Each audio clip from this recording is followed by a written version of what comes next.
Bismillahirrahmanirrahim. Assalamualaikum warahmatullahi wabarakatuh.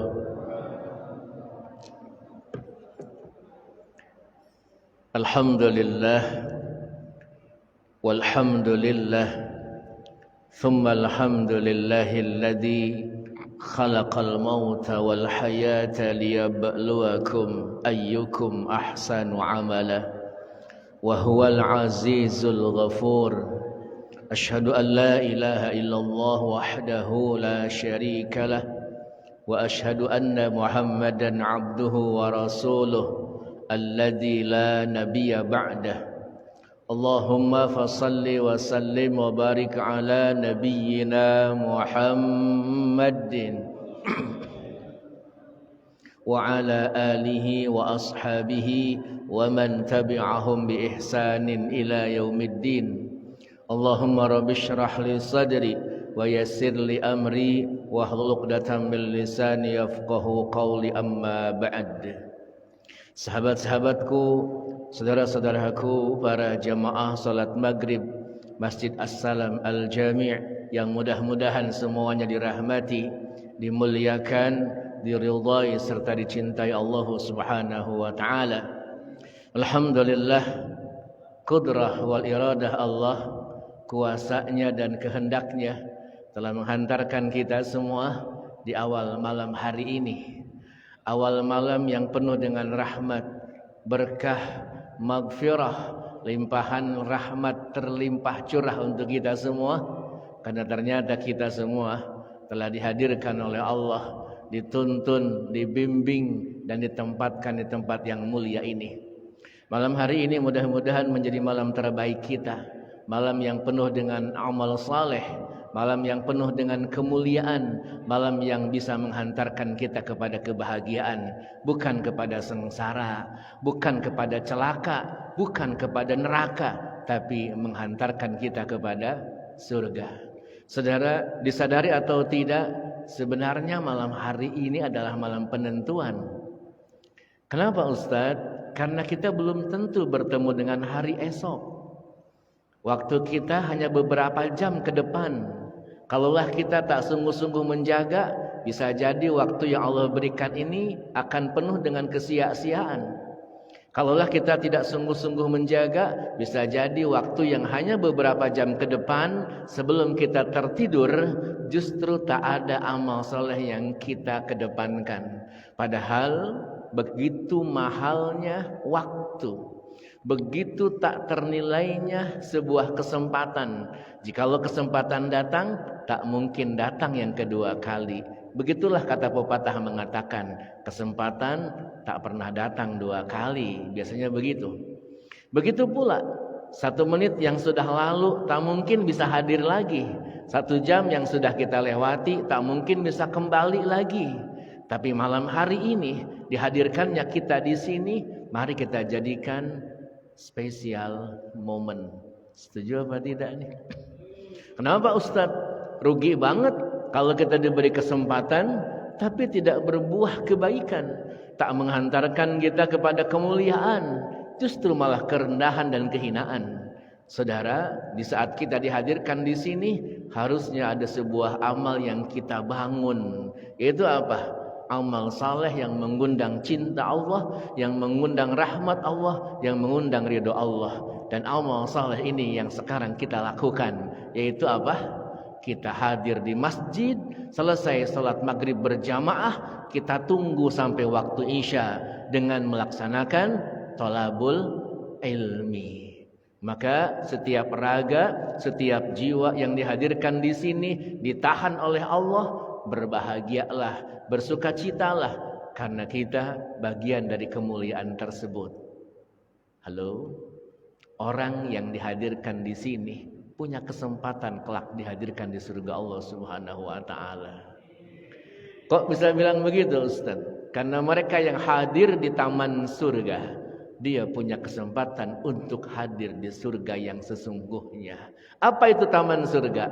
Majelis taklim, majelis zikir, majelis ilmu, majelis muzakarah, Majelis yang di dalamnya dibacakan ayatul Quran, yang di dalamnya ada kegiatan belajar mengajar, saling memahami, saling menuntun, membimbing, menjaga, memelihara agar semua jamaah selamat sampai ke surga.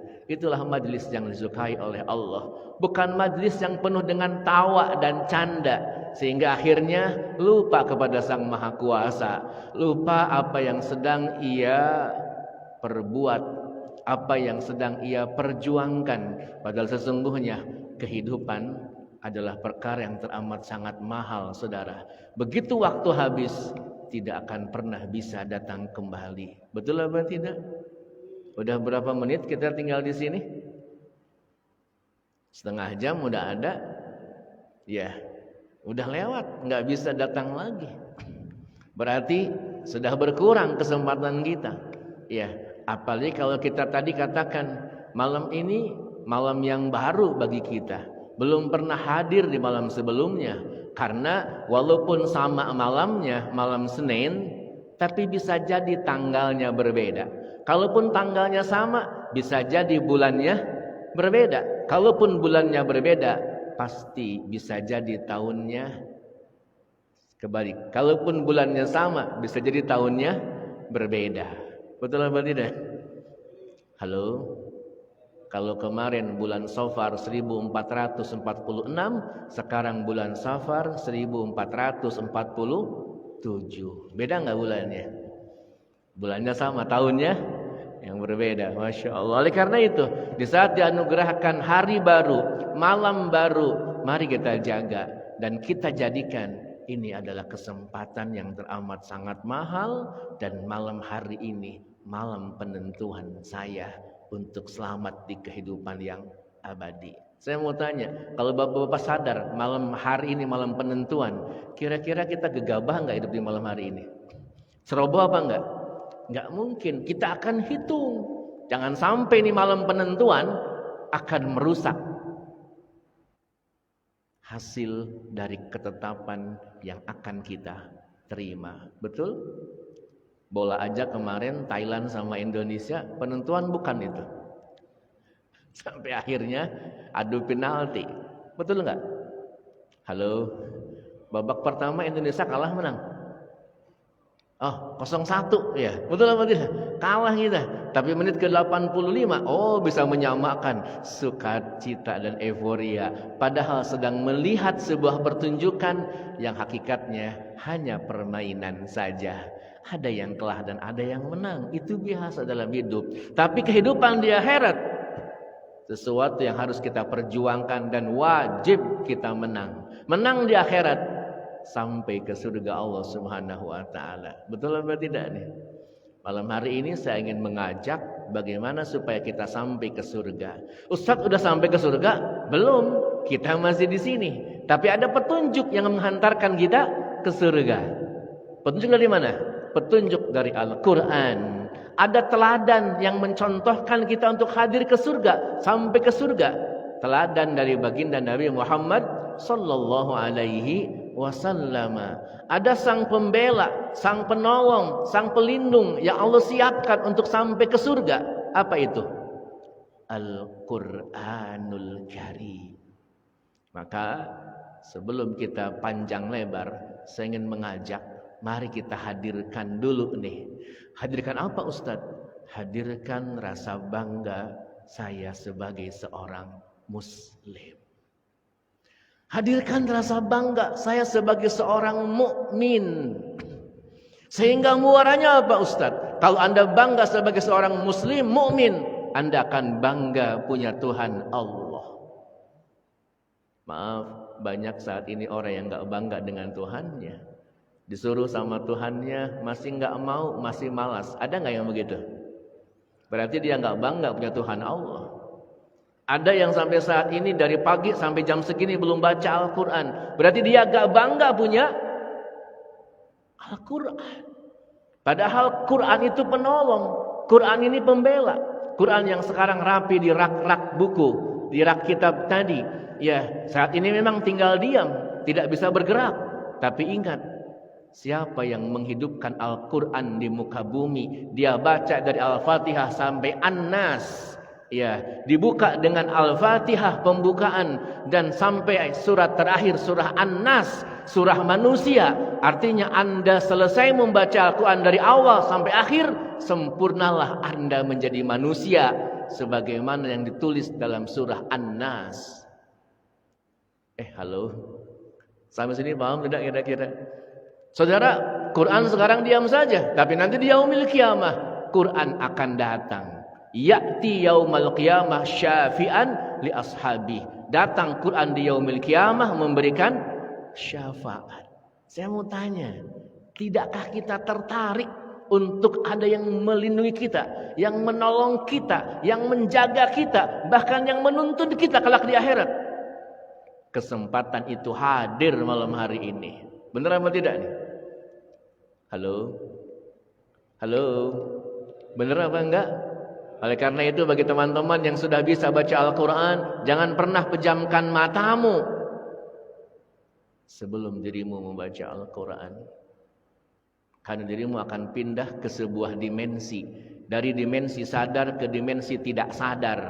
Dimensi nyaring, ya, eling, ke dimensi tidak ingat apa-apa, bernama tidur.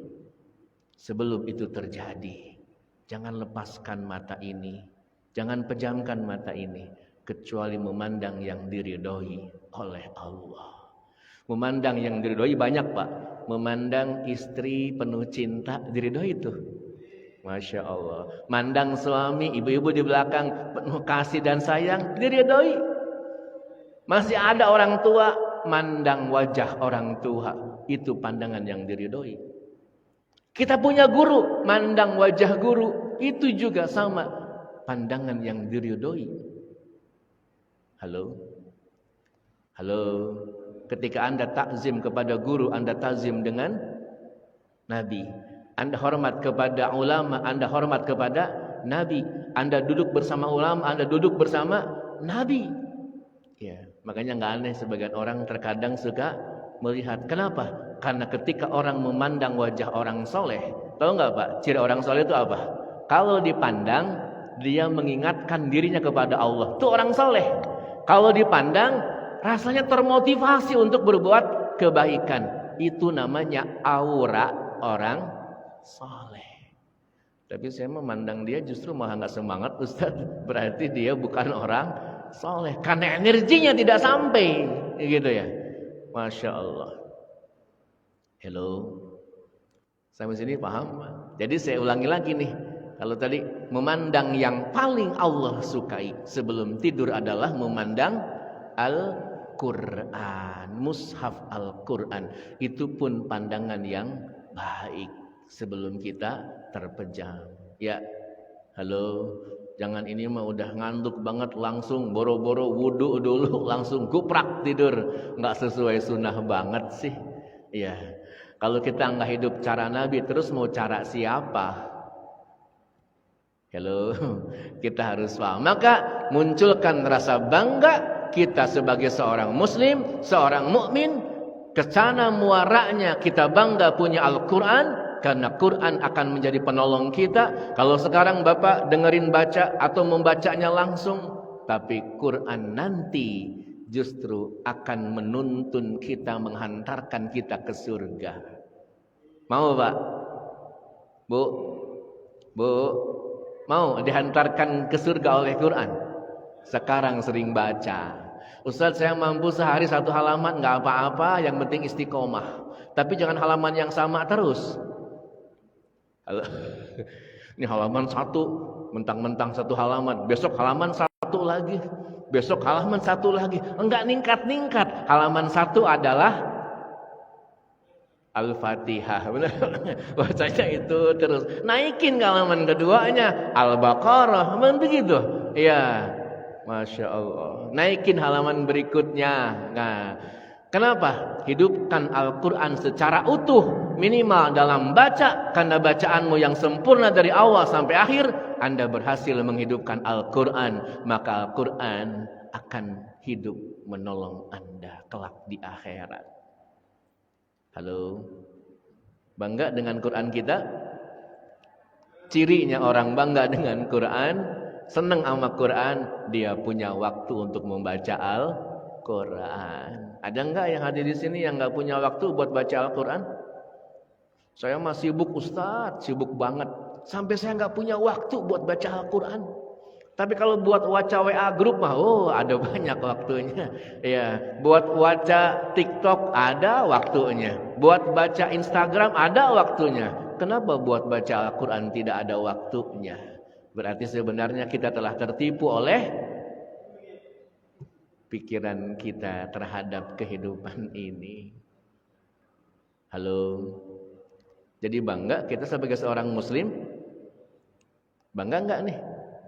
Kalau bukan kita yang menunjukkan keislaman kita, terus siapa lagi? Bukankah orang kafir juga menunjukkan kekafirannya? Bukankah mereka yang tidak percaya sama Tuhan saja menulis, saya bangga jadi anak? Tuh. Padahal dia tahu nggak percaya sama Tuhan, tapi dia bangga sendiri. Masya Allah. Saudara, yuk kita sadari malam hari ini adalah malam penentuan. Setuju? Jaga nilainya ya, insya Allah nih malam kita jadikan malam terbaik kita. Kalaupun besok dibangunkan, bersyukur sama Allah, ya Allah ternyata saya masih hidup. Pak, tadi pagi jamaah saya habis sholat subuh berjamaah di sebelah kanan saya. Saya jadi imamnya, zikir bersama. Selesai pulang ke rumah ngambil cat untuk mengecat. Tapi rupanya Allah berkehendak tiba-tiba terjadi serangan. Ya, dibawa ke rumah sakit nggak tertolong, meninggal dunia. Halo, waktunya sudah habis, jatahnya sudah habis. Ketika sudah datang waktunya, sudah datang ajalnya, tidak akan pernah bisa dimajukan dan dimundurkan. Nggak memandang dia sehat.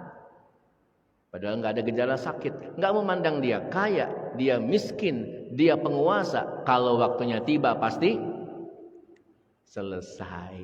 Dan selesai kehidupan kita saat nama kita tertulis di batu nisan.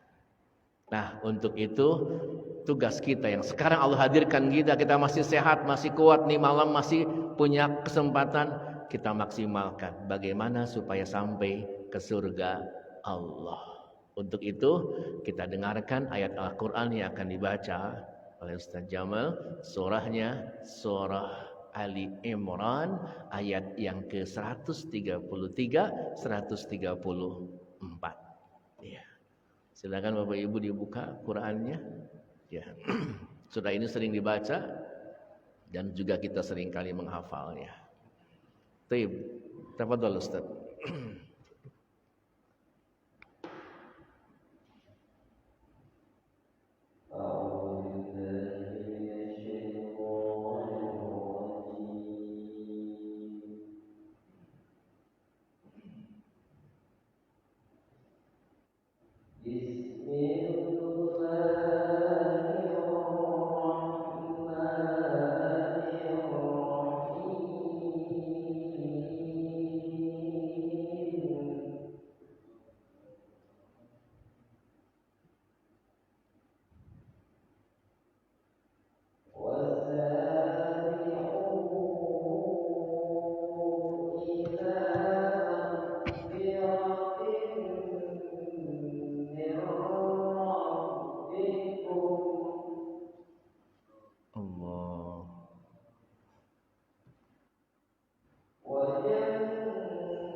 Alhamdulillah.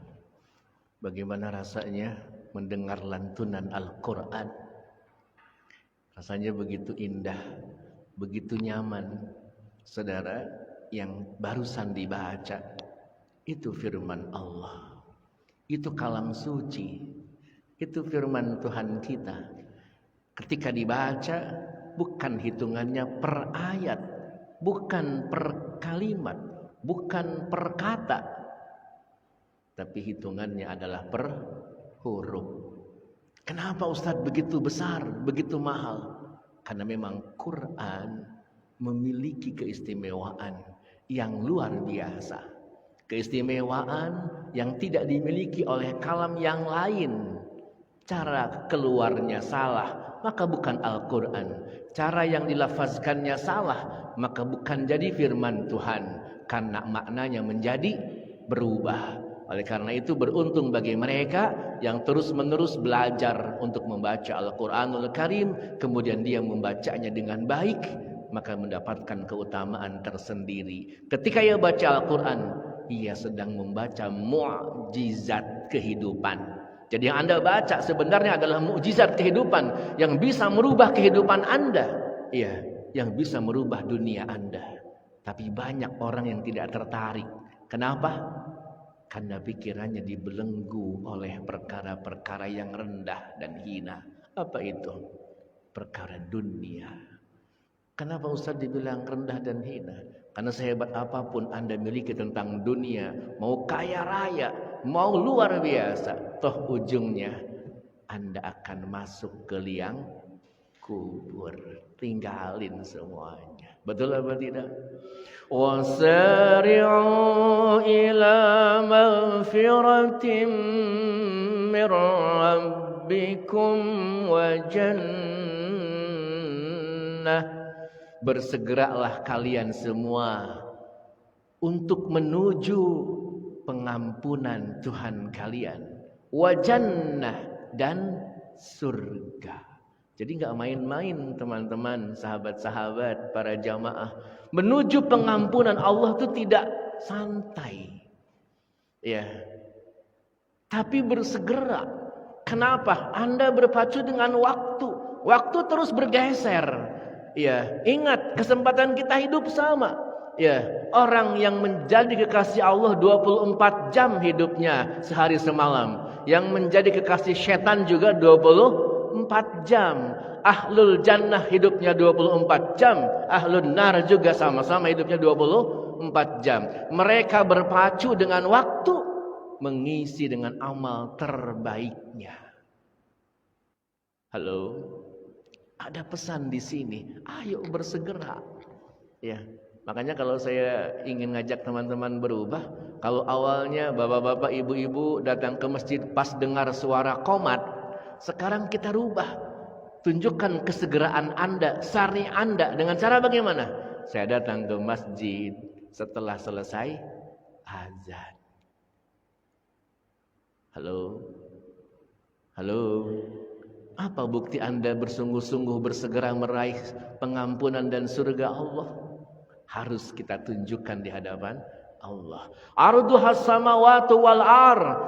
Luasnya surga seluas langit dan bumi. Uiddat lil muttaqin, diperuntukkan bagi orang-orang yang bertakwa.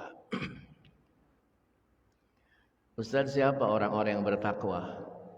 Bapak-bapak udah sholat, udah puasa, udah zakat, bahkan udah ada yang melaksanakan ibadah haji. Apakah itu akan menjanjikan kita ke surga? Belum. Halo? Surga enggak bicara, surga diperuntukkan bagi orang berpuasa, enggak ada redaksinya. Surga diperuntukkan bagi orang yang sholat, enggak.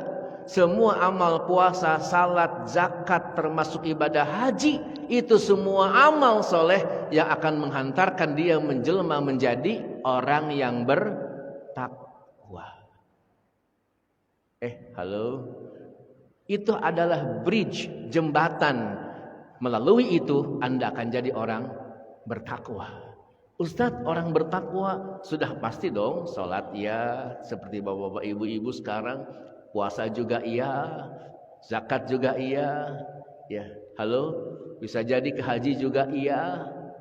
Tapi ada ciri lain yang Allah hendak sodorkan. Gimana Ustaz? Selain yang sudah kita kerjakan dari rukun iman, rukun Islam, ada ciri yang menyertai orang-orang yang bertakwa. Apa itu? Alladzina yunfiquna fis sarra'i wad-dharra. Ciri yang pertama, mereka ketika hidup di dunia mampu berderma, membelanjakan hartanya di jalan Allah dalam keadaan lapang, dalam keadaan sempit. Ustaz, ini apa maksudnya? Kalau orang berderma dalam keadaan lapang mah biasa, tapi dalam keadaan sempit bisa berderma, ada apa ini? Halo, rahasianya satu, orang itu akan jadi orang dermawan kalau telah berhasil menghilangkan kemelekatan dengan dunia. Jadi orang bertakwa itu sebenarnya orang yang tidak pernah melekat dengan dunia. Boleh dia kaya tapi nggak melekat. Disuruh berzakat, dia zakat. Ada datang yang minta-minta, dia kasih. Kenapa? Tak ada sedikit pun kemelekatan dengan itu. Karena itu bukan punya dia, itu punya Allah. Pak, kalau Allah bicara dalam Al-Quran, aku berikan kekayaan, aku berikan dunia untuk menggapai negeri akhirat, tapi kemudian kita tidak melakukannya, kira-kira yang salah siapa? Kalau kita nggak sampai ke surga? Bukankah surah Al-Qasas surah ke-28 ayat ke-77 Allah Jalla wa Ala berfirman, "Wabtaghi fima ataqallahu daral akhirah." Bangun negeri akhirat dengan semua yang aku berikan kepadamu. Fima ataka daral akhirah. Jadi Ustaz, poin yang pertama apa nih? Orang ini bisa berderma, ya tidak ada kemelekatan. Kalau orang masih melekat dengan dunia, akan sulit berderma, yang muncul penyakit bakhil. Aduh, mau berderma sayang. Dilihat dompet 100.000, 50.000, ada keropak lewat. Yang dikeluarkan yang mana? Yang 2.000, karena kita melekat dengan dunia. Padahal yang dikeluarkan yang menemani kita, yang dikeluarkan itu adalah nilai kita di hadapan Allah. Sedangkan yang kita terima itu rahmat Allah untuk kita. Halo, halo, sampai di sini paham teman-teman, sahabat-sahabat? Ustaz, saya lagi susah bisa berderma. Iya. Apakah ada orang menjadi jatuh bangkrut yang sering berbagi dengan orang lain? Enggak ada. Ya. Halo. Masalul ladzina yunfiquna amwalahum fi sabilillahi kamathali habbatin ambatat sab'a sanabila fi kulli sumbulatin mi'atu habbah. Kalau orang membelanjakan harta di jalan Allah Subhanahu wa taala seperti satu bulir biji yang ditanam, ya, tumbuh 7 cabang, setiap cabang menghasilkan 100 bulir biji lagi, satu dibalas 700 kali. Wallahu yudha'ifu liman yasha. Bahkan Allah berkenan melipat gandakan, bukan satu dibalas 700, tapi bisa jadi satu dibalas 100.000, bisa jadi satu dibalas 900.000, bahkan bisa jadi satu dibalas dengan bilangan yang tak terhingga. Halo, halo. Sekarang saya mau tanya, Ustaz, gimana cara biar kemelekatan itu hilang? Latihan. Contoh latihannya gimana? Bapak pagi-pagi bawa uang, tahtul 500 perak, 1.000 perak, biasakan kita mengeluarkan. Ke keropak tuh ada keropaknya. Halo, ada polisi cepek kasih tuh berapa? Cepek udah nggak laku. 1.000 sekarang 2.000. Ustadz saya ngasihnya 2.000 entar rugi. Enggak bakalan rugi. Setiap harta yang dikeluarkan pasti dikembalikan. Dan jumlahnya bukan sedikit. Pasti banyak. Betul apa tidak? Wah Ustadz ngomong doang. Bukan ngomong doang. Saudara, mari kita buktikan. Agama ini bukan untuk dipikirkan. Untuk sekedar dikumpulkan ilmunya. Yang dituntut adalah pengamalan. Kalau kata agama, garam itu terasa asin, rasakan benar, bukan katanya. Kalau kata Al-Quran bicara Allah Maha Kuasa, Inna wallahu ala kulli syai'in qadir, rasakan itu. Jangan cuma sebatas dipikirkan. Karena banyak orang yang berpaling ke lain Tuhan, gara-gara dia tidak merasakan Tuhannya itu sendiri. Halo, saya ambil sebuah contoh. Ada enggak seorang anak yang tidak merasa disayang dan dikasihi sama ibunya? Ada enggak? Ada. Saya merasa enggak disayang sama ibu, sama ayah. Pertanyaan saya, kalau terucap kalimat yang tadi, kira-kira sikap si anak kepada ibu dan ayahnya bagaimana? Halo? Dan ketika si ibu dan si anak tahu anaknya seperti itu, kira-kira sikapnya juga bagaimana? Ini permasalahannya, saudara. Ya, kita seringkali tidak merasa disayang sama Allah. Seringkali tidak merasa dikasih sama Allah. Padahal Allah Maha Pengasih. Sehingga kalimat terbesar yang seharusnya setelah menyebut nama Tuhan, Bismillah. Setelah itu kalimatnya Alhamdulillah. Dia merasa saya dihidupin sama Allah, disehatkan sama Allah. Kalau udah merasa itu semua dari Allah, apa mungkin orang tersebut lari kepada Tuhan yang lain? Halo? Kenapa ada orang mengambil jimat biar dia kuat? Karena dia nggak merasa bahwa Tuhannya Maha Kuat. Sehingga dia mencari Tuhan selain, mencari perlindungan kepada yang lain. Kenapa dia ketika dagangnya pengen laku cari penglaris? Karena dia nggak merasakan bahwa Allah tuh maha segala-galanya. Iza arada syai'an ayyakula lahu kun fayakun. Rasa itu mari kita uji dan kita buktikan. Setuju tidak nih? Pahit itu bukan kata orang, manis itu bukan kata orang. Rasakan sendiri. Dua orang anak ini memandang objek berwarna putih dengan kacamata yang berbeda. Hasilnya pasti si A akan mengatakan itu objek berwarna merah. Kenapa? Karena kacamatanya berwarna merah. Sehingga yang dilihat semua menjadi merah. Sedangkan si B, karena dia dikasih warnanya hijau, maka semua yang dilihat menjadi hijau. Halo? Padahal seyogyanya hakikinya berwarna putih. Itulah dunia, teman-teman. Di hadapan orang bisa berbeda-beda. Maka dunia kita seringkali tidak sama. Gimana Ustadz biar kita bisa menerima? Jangan terlalu serius dengan dunia kita. Karena bisa jadi dunia kita berbeda dengan dunia yang lain. Kalau kata bilang warnanya merah, kata yang dia warnanya hijau mas. Kata yang benar warnanya putih. Oleh karena itu sebut dalam Al-Quran, i'lamu annamal hayatud dunya la'ibun walahun. Al-Hadid ayat ke-20.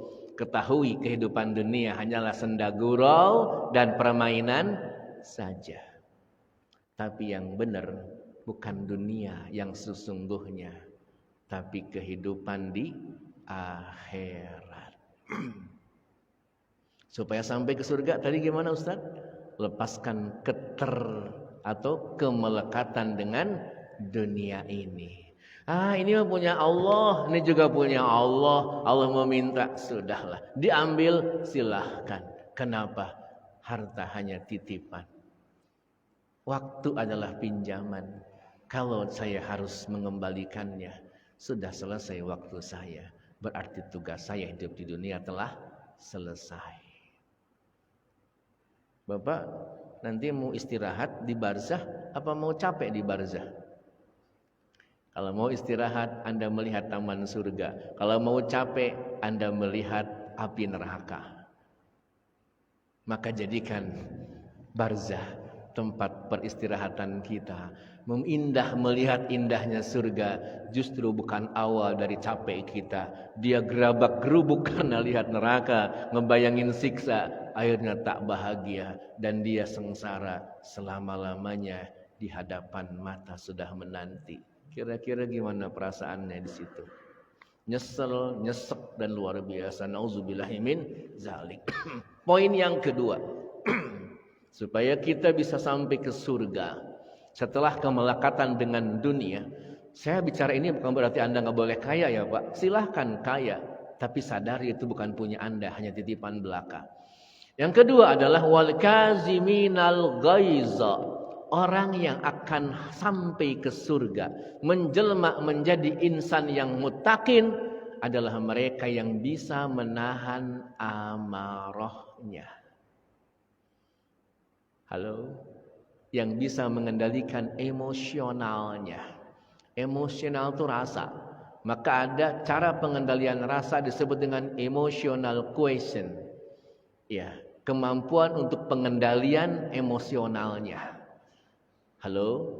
Wal kaziminal ghaiz adalah orang yang sangat apik dalam pengendalian emosionalnya. Enggak baperan, enggak gampang tersinggung. Kenapa? Paham betul, kan tadi dunianya berbeda-beda. Ya. Halo? Halo? Kata si A begitu, kata si B begitu, objeknya sama, enggak usah ribut. Halo? Contoh, waktu Iran diserang, si A bilang begini, si B bilang begitu. Saya mau tanya, bukankah semua yang diomongkan belum tentu benar? Halo? Daripada kita capek, mending jangan kebawa perasaan. Ya. Halo? Ada amal yang istimewa. Ketika seorang sahabat datang, ya Rasul, tunjukkan amal yang membuat aku sampai ke surga. Nabi bilang, la tagdob. Setelah itu apa ya Rasul? La tagdob. Kemudian apa ya Rasul? La tagdob. Artinya apa? Alhamdulillahirabbil alamin.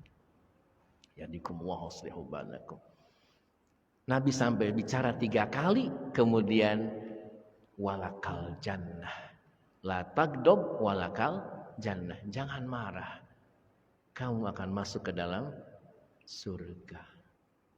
Bapak, berapa kali kita gampang tersinggung? Ya, dikatain jelek sama orang, jadi tersinggung, jadi cemberut. Ada yang begitu? Halo?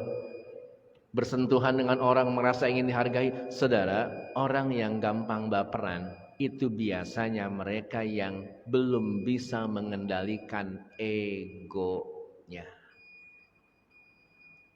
Kalau tadi kemelekatan dengan dunia, sekarang urusan ego. Kalau dia bisa mengendalikan egonya, nggak mungkin dia tersakiti, nggak mungkin dia terluka. Tapi Ustaz, dia mah nyebelin. Saya mau tanya, emang ada orang yang nyebelin? Nggak ada. Yang nyebelin sikap kita kepada orang tersebut. Kalau kata bilang biasa-biasa aja, gitu aja kok nyebelin. Yang salah siapa? Jadi kendalikan ini ego kita. Tekan ego kita sedalam-dalamnya sampai merasa netral. Karena setiap kejadian sebenarnya nilainya netral. Halo? Apa orang cemberut kita bilang dia mah nyebelin? Belum tentu. Siapa tahu dia lagi sakit gigi. Apa kita bilang dia nyebelin gara-gara sakit gigi? Enggak juga. Maka hati-hati teman-teman, sahabat-sahabat. Orang yang akan masuk ke dalam surga yang bisa mengendalikan egonya. Maka disebutkan sebenarnya, halo, musuhmu adalah dirimu sendiri. Halo, bukan orang lain. Kamu mengendalikan egomu berhasil, dengan siapapun kamu bisa bergaul, bisa nyaman, bisa nikmat, bahkan dirimu akan masuk ke level berikutnya. Apa? Wal'afina 'anin nas. Memaafkan manusia yang lain. Apa artinya, Pak?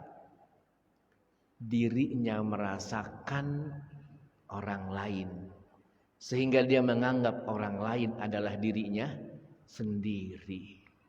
Ketika ada orang minta maaf, yang minta maaf sebenarnya bukan orang lain, tapi ia dirinya sendiri sedang meminta maaf kepada dirinya. Halo, sampai Nabi bilang begini, la yu'minu ahadukum hatta yuhibba li akhihi ma yuhibbu li nafsihi. Belum sempurna iman kalian sampai dirimu menganggap saudaramu, mencintai saudaramu seperti dirimu sendiri. Artinya apa, Pak? Orang tersebut bisa merasakan kamu adalah diriku dalam bentuk yang lain.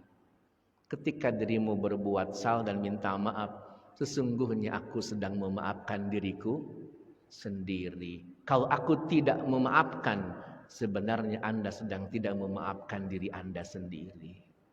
Hello? Bisa dipahami ini kira-kira? Indah gak nih kalau orang udah begitu, Pak?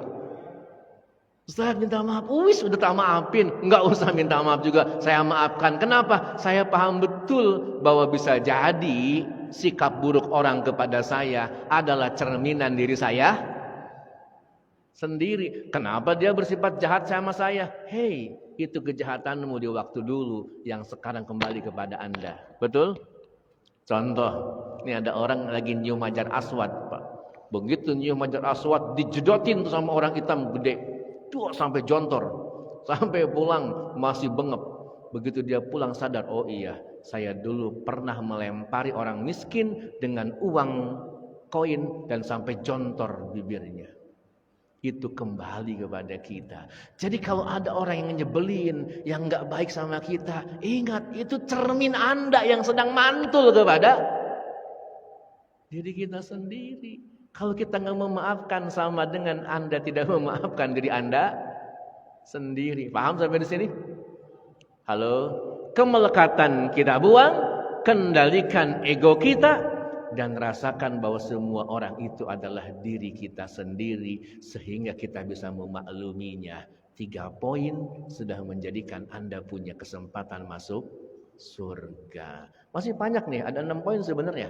Ya, tapi Anda silakan baca sendiri. Ya, 134 dan 135 bisa Anda lanjutkan. Sampai sini paham? Ada pertanyaan? Sudah habis waktunya, karena semoga ini bermanfaat. Saya juga mohon maaf lahir dan batin. Ya, selama 2 pertemuan gak hadir ya. Saya tugas di luar negeri, diadiahkan oleh Allah ke tanah suci. Alhamdulillah, dilancarkan oleh Allah. Saya tahadus bin ni'mah. Ya, saya merasakan begitu nikmatnya ibadah di sana. Bukan untuk bangga diri, tapi saya merasakan di sana Allah berikan keajaiban yang luar biasa. Satu hari bisa menghatamkan Al-Quran. Ya, bisa begitu mudah untuk melakukan kebaikan. Di sini ngisi tahlil, di sana tahlilan. Di sini ngisi ceramah, di sana ceramah. Di sini ngisi khotib, di sana jadi khotib di padang Arafah. Coba, masya Allah. Di sini jadi imam, di sana juga memimpin jamaah di masjid. Semua dianugerahkan oleh Allah. Apa yang diinginkan, mencium hajar aswad, Allah juga memudahkan. Ini artinya apa, teman-teman? Kalau kita sudah berani melepaskan segala sesuatu selain Allah, maka yang hadir dalam diri kita adalah Allah. Allah Maha segala-galanya. Betul apa tidak? Halo? Semoga bapak-bapak juga nanti diundang oleh Allah bisa ke tanah suci insyaallah. Amin ya rabbal alamin. Subhanakallahumma wa bihamdik asyhadu an la ilaha illa anta astaghfiruka wa atubu ilaik. Assalamualaikum warahmatullahi wabarakatuh.